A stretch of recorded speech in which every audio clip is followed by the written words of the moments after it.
All right, welcome back. We're now going to talk about the potential changes to the league during the offseason. Just a kind of precursor. If you want to add other stuff, possible changes to the league, make sure you put it up on the chat. We'll talk about it, and then after Your we talk opinion about doesn't it, matter though. Don't forget. after we talk about it, I will put up a poll, and then we'll see how everybody feels about it, and then we'll implement in the league from that point forward. So, with that being said, Colin, why don't you go ahead and talk about your role that you would like to add? All right, Brad, is your webcam still on? You still there with us? Yes, I'm still here. Okay. All right. Well, the potential change I was thinking about doing for players to be able to get kickoff and punt return points based on receiving them. Like, instead of getting 0.1 points per yard, they would probably get 0.03 points per yard. So that was my input to how we can change some of the points in their system. I do not agree with that at all. It works out perfectly for you, obviously, because you have Antonio Brown on your team, that's how you drafted your team, right? But for me, that might have changed the way that I drafted my team because, I didn't pick people based on, maybe they can give me more points for return yards. Maybe instead we could do it to where your defense or your special teams gets those points instead. That might even it out because everybody has defense and special teams. Everybody's going to get points for that. It might not be a lot, but it'll be better than nothing. So, yeah, I agree with what Brad said. But my main disagreement with adding it to the players in general, mainly because on the kickoffs, everybody's going to get a guaranteed 20 yards anyway. But if you add it to the defense, that kind of changes.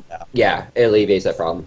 So I'm cool. But with that. Even if we do at 0.03 points, you're still only going to get 0.6 points per kick. Hey, that makes a difference. I won a game by 0.3 points, so it's not a lot. Mm-hmm. Yeah, I know, but that to me, if I'm going to choose players, I want to go based off of offense. The returns, if you get a touchdown, that's cool. That obviously deserves the points, but the yardage to me is just kind of minuscule, and it's not the same. It's not earning the same. It's not the same thing as earning a 50-yard return on a kickoff as doing a run for 50 yards or catching the ball for 50 yards, in my opinion. Well, but if you think about it, though, that could set up your team to score potential points. Yeah. So I think getting a 50-yard return is, that's a big feat, and maybe the defense and special teams should get points for that. Yeah. Yeah. That's just our 2 cents. Right. But it's up to y'all. We'll put it up to a poll. Figure that out. I'll post it after this video. I think, let's see, what other... another potential thing that we're talking about, Matt said he got a lot of feedback, maybe doing an increase in our buy-in from $20 to $50.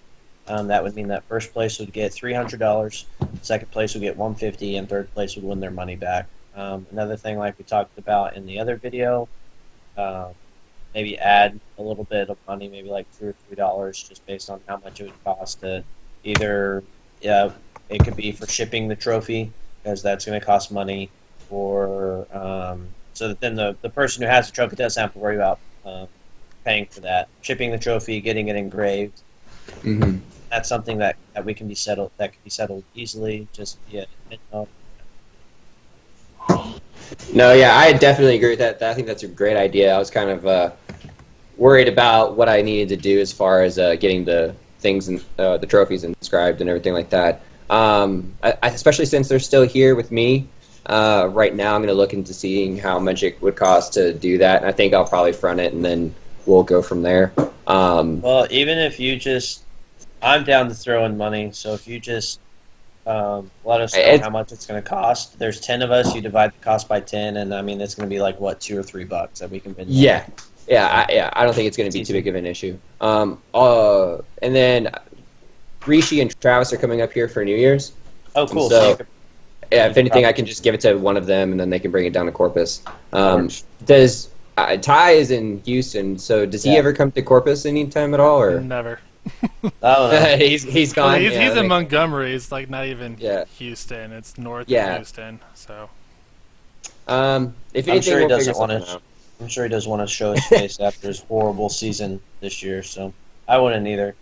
Yeah. Dude, you're lucky that we can't fire or that your team can't fire you because you might have got fired as GM. Oh. Rex Good Ryan. guy. Rex Good Ryan. guy. Love ya. Oh, and speaking of getting fired, last time we talked about how Jeff Fisher had to go 6 years, or Bill Belichick had to go 6 years to have the same amount of losses as Jeff Fisher, or the same winning percentage as Jeff Fisher. So Gus Bradley got fired, and I saw that a stat where Bill Belichick had to go 41 years of 0-16 to have the same winning percentage as Gus Bradley. That is horrible. There's been a lot of head coaches that were fired. Rex Ryan got fired as well from the Bills. So that might change somebody's team. You never know. I heard that Tom Coughlin is looking to be replacing Gus Bradley in Jacksonville. He talked about it. We'll see if that old man can even freaking. I don't even think he can get it up anymore. So who knows if he can still coach a football team? Yeah. I think there's going to be a couple of no-name coaches taking some steps up. Well, no-name meaning like people that we don't know of as at this point. Well, yeah, obviously they have a name, man. All right, so talk about trades, Matt.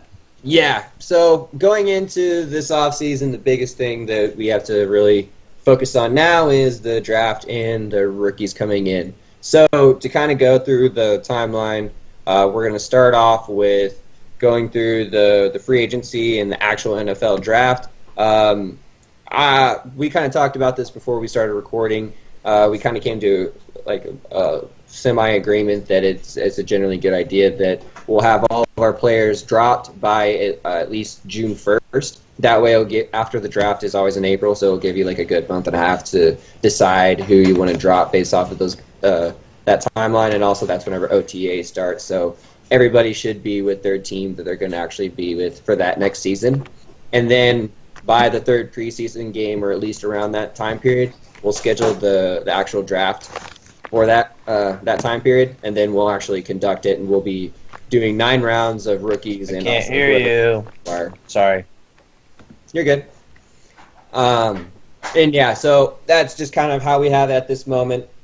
So for you people who've already dropped people from their team, I mean, Ty, I think you already dropped yours, so that doesn't really change anything for you because it's not like it's going to help.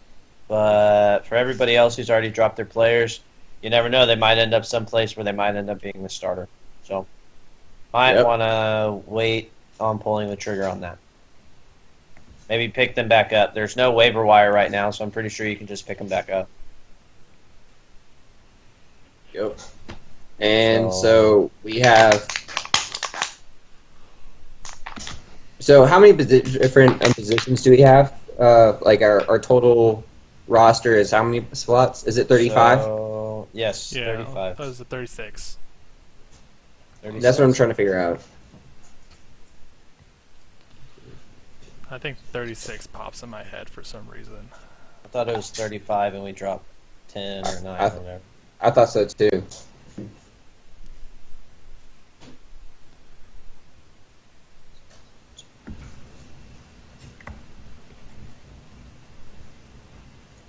It's 34. Oh. No, sorry, it said it's 35 because I have one spot open on my bench. Okay. So 35. So we'll have a total of 26 players on our teams, and then by that point, and if you have more than that many players, then I'll have you drop somebody so then we can all be at an even starting point, and then we'll start from there. And so as it gets closer, we'll get more have a more solid date for the actual draft. Let's start getting an idea of if anybody can get together. If not, then just get put out there what would be the most ideal time for everybody. I think it'd be a lot of fun for us to all meet up. Again, there's like 4 or 5 of us in Corpus. We could all carpool up to someplace central, meet everybody. John, it might be a little hard for you, but we'll definitely try to accommodate you and figure something out to get you here, or whatever. Definitely. That one might have to be a little bit special, but we'll see as it actually comes to fruition. So it's gonna finish up the draft. The last kind of thing that we need to talk about, Colin, if you won't mind posting it up. The draft order. It's going to be starting off with Ty with the first overall pick of 2017 pick. You need it. And then it'll be followed up by myself, Wesley, Javi, Rishi, Brad, John, Colin, and then Travis will finish up the first round with the last 2 picks. And then in the second round it'll be Ty, then Travis again, and then Wesley, Javi, Rishi, Brad, John, Colin, and then Zach has the last 2 picks there as well. So Travis is going to have three picks within the all right next to each other. Nah. Did you change Zach? All right, it's off the screen now. Okay. Nah. All right. They saw it though. Good.